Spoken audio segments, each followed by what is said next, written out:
At the outset of the film, a young woman is walking alone when she becomes aware of a man tracking her movements. The man, dressed in a hoodie and identified as Thomas, seems to pose a threat. As her anxiety peaks, the woman quickly retrieves a weapon from her purse to defend herself. However, Thomas skillfully disarms her and menacingly holds a knife to her throat. At this critical moment, an elderly man watching from his balcony assumes the altercation is a lover's quarrel and decides to intervene. His appearance startles Thomas, prompting him to flee the scene. The narrative continues on the following day, May 13th. We shift to a young man named Misi, who is engrossed in a television interview with a musician while enjoying his breakfast. After his meal, Misi starts taking medication intended to manage his panic attacks. This medicine is part of a clinical trial run by a pharmaceutical company, and Misi is one of the selected participants. His concerned grandmother initiates a conversation about his health and the effects of the medication. Misi reassures her that the medication is to prevent panic attacks and that she need not worry. Despite his reassurances, his grandmother expresses skepticism about the pharmaceutical company's intentions and the potential side effects of the medication. She advises him to consider natural alternatives like fruits for his health. Before he leaves for his studies, his grandmother hands him a plastic bag containing French toast, ensuring he has something to eat if he gets hungry later. Misi finds himself sitting on a bench in the park, trying to focus on studying for his upcoming exams. However, his concentration is constantly disrupted by a couple sitting next to him, openly kissing and laughing. Their presence makes it hard for him to focus, and he begins to feel frustrated. After some time, realizing that he cannot study effectively there, Misi decides to head to Rosalak's pharmacy, where he has an appointment with Dr. Gula, the doctor who prescribed his medication. Upon arriving at the pharmacy, Misi meets Dr. Gula in his office. The doctor warmly greets him and inquires about his progress, asking whether he would like to continue participating in the experimental treatment. Misi, feeling that the medicine has been helping him manage his panic attacks, expresses his desire to increase the daily dosage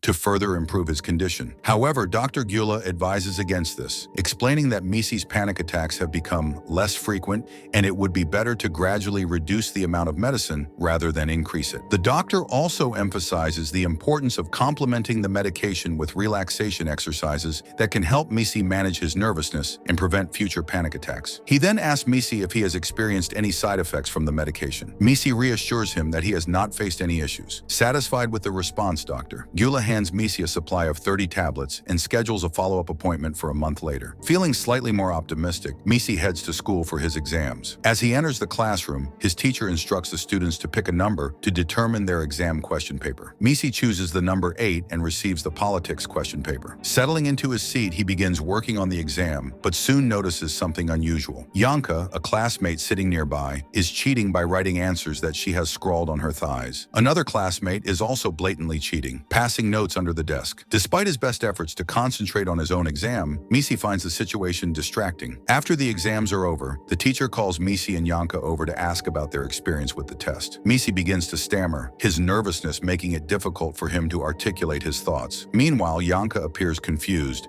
and struggles to respond because the teacher is speaking in English, a language Yanka doesn't fully understand. After leaving the classroom, Yanka invites Misi to a party. However, Misi declines the invitation, explaining that he prefers spending time at home. That evening, he is watching television with his grandmother, who expresses joy over his excellent grades, as revealed in his recent report card. She suggests that Misi should celebrate his academic success with a party. Despite her enthusiasm, Misi politely declines, reiterating his preference for solitude and his discomfort with crowded places. Soon after, he retires to his room for the night. While in bed, Misi's thoughts wander to Yanka. Curiosity gets the better of him, and he checks his phone, where he finds a photo of Yanka having a great time at the party. This image sparks a change of heart in Misi, and impulsively, he decides to join the party. He quickly dresses and leaves the house. On his way to the party, he attempts to call Yanka, but fails to reach her. He then sends her a message. Meanwhile, Yanka, noticing Misi's missed calls, steps outside the noisy party to find a quieter place to call him back. Just as Yanka dials Misi's number, an unsettling encounter unfolds. Thomas, another partygoer, approaches Yanka menacingly with a knife, demanding she follow him toward a nearby wooded area. Caught off guard and unable to process his words fully, Yanka begins to scream for help. In a panic, Thomas reacts violently, slashing her throat before fleeing the scene. As Misi arrives at the party, he is greeted by the flashing lights of police vehicles. The officers on site sight immediately begin questioning attendees, including Misi, about any suspicious activity they might have witnessed. Misi, confused and unaware of what has transpired, tells them he hasn't seen anything unusual. Continuing into the heart of the party, Misi's search for Yanka ends in shock when he spots her being hurriedly loaded onto a stretcher by emergency responders. Her neck is bandaged, indicating the severity of her injury, and she is quickly whisked away in an ambulance to the nearest hospital. Overwhelmed by the events at the party and the sight of Yanka being rushed into an ambulance, Misi begins to feel a panic attack coming on. He starts shaking and sweating profusely, but then he remembers the breathing exercises Dr. Gula taught him. He focuses on his breathing and manages to calm himself down. However, in his frantic state, he starts running after the ambulance to keep up with it. Unfortunately, as the ambulance driver suddenly applies the brakes,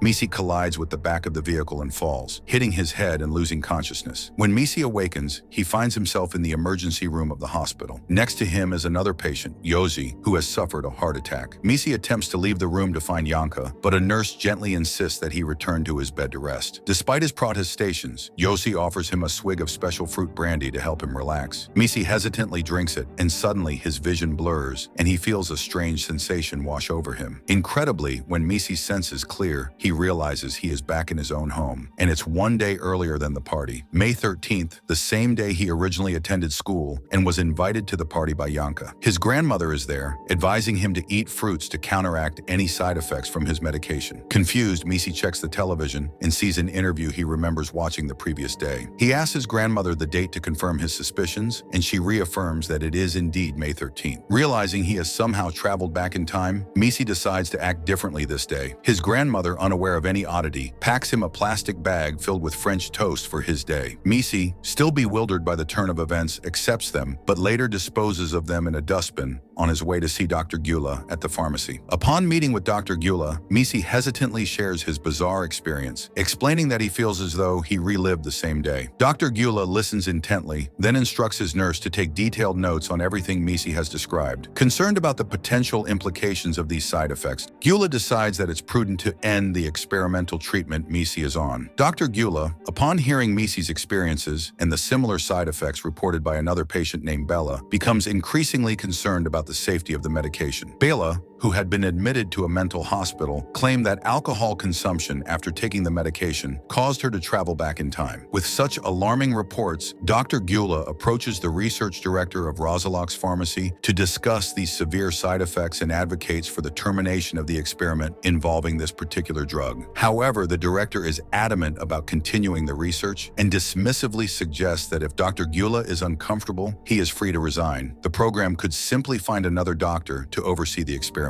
Meanwhile, Misi decides to handle the day differently, given his inexplicable experience of time travel. When he goes to school, he again chooses number 8 for his exam in the field of politics. The day proceeds similarly to before, but this time, when Yanka invites him to the party, Misi decides to accept her invitation, hoping to change the course of events. At the party, Misi is initially hesitant to drink due to his history of panic attacks, but Yanka persuades him, and he eventually gives in. They both enjoy the party without any significant incidents and later head to Yanka's house to hang out further. The evening passes without the tragic events of the previous timeline. However, the next morning brings a new shock. 2 police officers arrive at Yanka's house to question Misi about his friend Indigo, whose murder occurred the previous night near the club where they had attended the party. Feeling a deep sense of responsibility and determination, Misi decides to attempt traveling back in time again to prevent the murder of his friend Indigo. He recalls that a specific drink given to him by a patient named Yosi had previously triggered his time travel. Eager to replicate the experience, Misi approaches the bartender and asks for the same drink Yosi had provided. However, the bartender is unaware of the specific nature of the drink and serves Misi various different concoctions instead. Unfortunately, none of the drinks have the desired effect, and Misi ends up feeling sick and vomiting without any success in traveling back in time. Undeterred, Misi heads to the hospital to seek out Yosi directly. He asks a nurse about Yosi's whereabouts, but she refuses to disclose any patient information. Misi then takes it upon himself to search through the hospital, room by room, inquiring about Yosi from the patients. His persistence pays off when he finally locates the room where Yosi was supposed to be, only to find that Yosi is absent. Another patient in the room, however, kindly provides him with Yosi's address. Just as Misi prepares to leave, a nurse enters and, sensing the urgency and irregularity of his behavior, begins calling for hospital security. Misi quickly finds Yosi in a therapy room. Upon confronting him, Yosi initially denies having the drink, but Misi searches his belongings and discovers it. As he tries to consume the drink, security guards arrive and apprehend him. In the ensuing struggle, Misi manages to lick some of the spilled drink, which unexpectedly triggers another time travel event, sending him back to May 13th, one day prior. Elated to have another chance, Misi rushes to his doctor and deceitfully assures him that he is experiencing no side effects from the medication, successfully obtaining another 30 tablets. He then proceeds to school, where he confidently approaches Janka. Remembering the language barrier issues from before, he kisses her and advises her to speak to the teacher in English, anticipating that it would help her understand the questions better. Misi then selects number 8 for his exam and completes it proficiently. Afterward, Misi visits the hospital again, this time with a clear plan. He finds Yosi, and ensuring no future misuse, swaps the problematic drink with another harmless beverage, effectively removing the dangerous element from play while keeping the original for any necessary investigations or evidence. After safely stashing the mysterious drink known as spelimka in a box at home, Misi attends the party with Janka, determined to alter the course of the evening and protect Indigo. Throughout the party, he remains vigilant, discreetly watching over Indigo. As the night progresses, he notices Indigo stepping outside, and sensing trouble, Misi tells Janka to stay behind while he follows Indigo, mug in hand as a makeshift weapon. Outside, Misi's fears are confirmed when he spots Thomas poised to attack Indigo. Reacting swiftly, Misi uses his mug to strike Thomas, effectively incapacitating him and preventing the murder. Indigo, shocked by the violent confrontation, rushes back inside and alerts everyone that Misi has killed a man. Misi quickly removes Thomas's hood to confirm his identity and also takes his wallet before fleeing the scene to avoid immediate repercussions. Seeking solitude to process the events and examine Thomas's wallet, Misi finds identification and other personal items that could potentially explain Thomas's motives or background. Upon returning home, his grandmother notices his injuries and becomes concerned. Misi reassures her by explaining he was involved in a scuffle with another boy,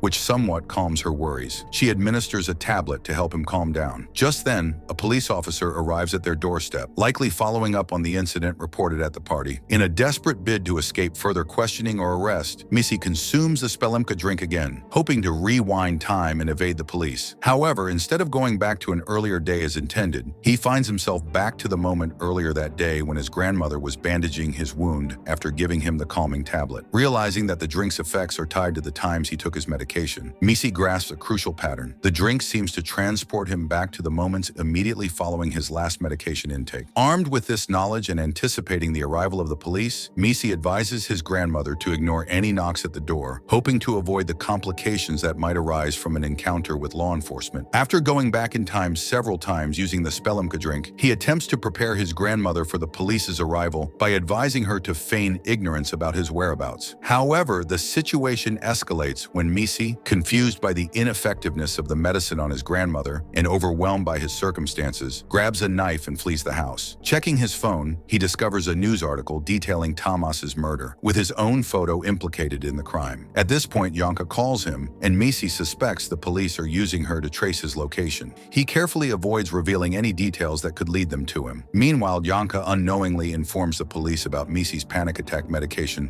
when questioned if he might be carrying any drugs. The next day, Misi goes to the pharmacy to obtain his prescription, still carrying the knife in a state of high tension. His nervous behavior and the visible knife eventually cause alarm, and bystanders report him to the police. At the pharmacy, in a desperate bid to prove the time-traveling effects of the spelimka drink and to seek some form of escape or validation, Misi approaches Dr. Gula with the drink. When the doctor begins to dispose of it, fearing the consequences of its uncontrolled effects, Misi, driven to the edge, cuts his own hand with the knife, threatening suicide if Dr. Gula refuses to test the drink. In a high-stakes, tense situation at the pharmacy, Misi desperately tries to prove the time-traveling effects of the spelimka drink. He urges Dr. Gula's assistant, Andrea, to restrain the doctor, claiming that after drinking the concoction, Dr. Gula will experience time travel just as he did. Under Misi's intense pressure, and in an attempt to de-escalate the situation, Dr. Gula reluctantly agrees to drink the spelimka. Misi explains that once Dr. Gula drinks it, he should be transported back to May 13th, where he could potentially prevent the murders of Janka and Indigo, thereby altering the course of events. However, after consuming the drink, Dr. Gula experiences no apparent effects. Remaining calm and rational amid the chaos, Gula explains to Misi that the symptoms he's experiencing, including the purported time travel, are likely the result of hallucinations induced by his medication, which can make a person believe they are seeing or influencing future events. As this realization dawns on Misi, pharmacy, the situation escalates further when the police arrive at the pharmacy in response to the reports of Misi's threatening behavior. In a panic and feeling cornered, Misi makes a desperate decision to escape by jumping through a window. He starts running, but his freedom is short-lived as the police quickly apprehend him and place him in their patrol car. While in the patrol car, Misi notices something unexpected. Dr. Gula, who initially showed no signs of reaction to the Spilimka drink,